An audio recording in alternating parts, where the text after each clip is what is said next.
What's up mga boss? Check natin yung project natin na Toyota Hiace commuter. Ginawa natin to ng overall setup. Pakita muna natin yung unahan mga boss. Ayan o. Yan ginawa natin mga boss. Nilagyan natin ng seat cover to. Tapos yung ceiling sa unahan, yan, kulay orange at saka beige combination, napakalinaw sa mata, napakaaliwalas tingnan. Tapos ito mga boss, nilagyan natin to ng step board na may customized na pangalan dyan mga boss. Tapos yun, may mga kabayo kasi inano yan yun dahil Year of the Red Horse. Ayun, yan. Tapos ilagyan natin ng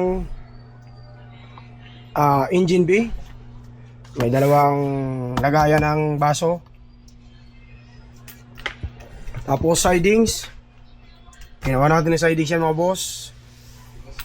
Tapos ito yung seat cover sa unahan.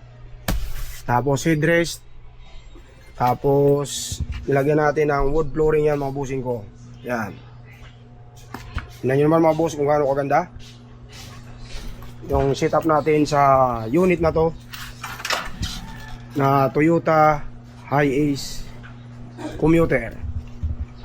Yan mga bossing, customize yung stepboard. Tapos yan yung wood flooring dito.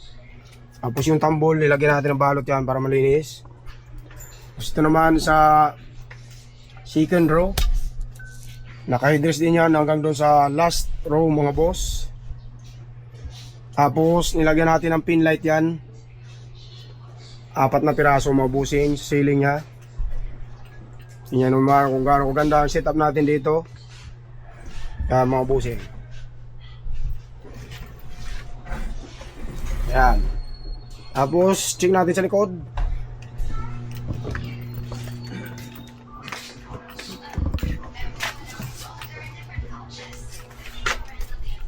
Napakaganda ng flooring. Tapos yan, pin light. Yan.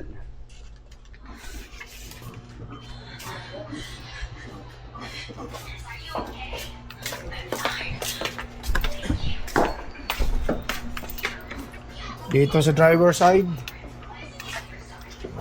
tingnan nyo naman mga boss kung gaano kaganda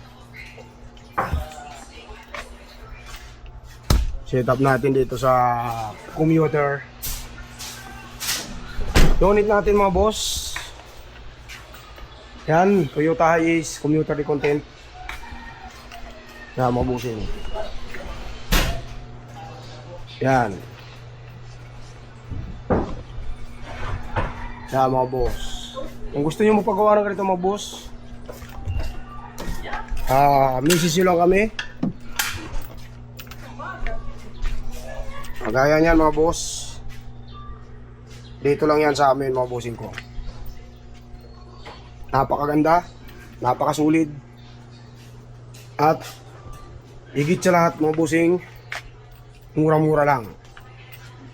May ceiling oh. Yan mga bossing, step board na malupit. Naka-customize yan mga boss.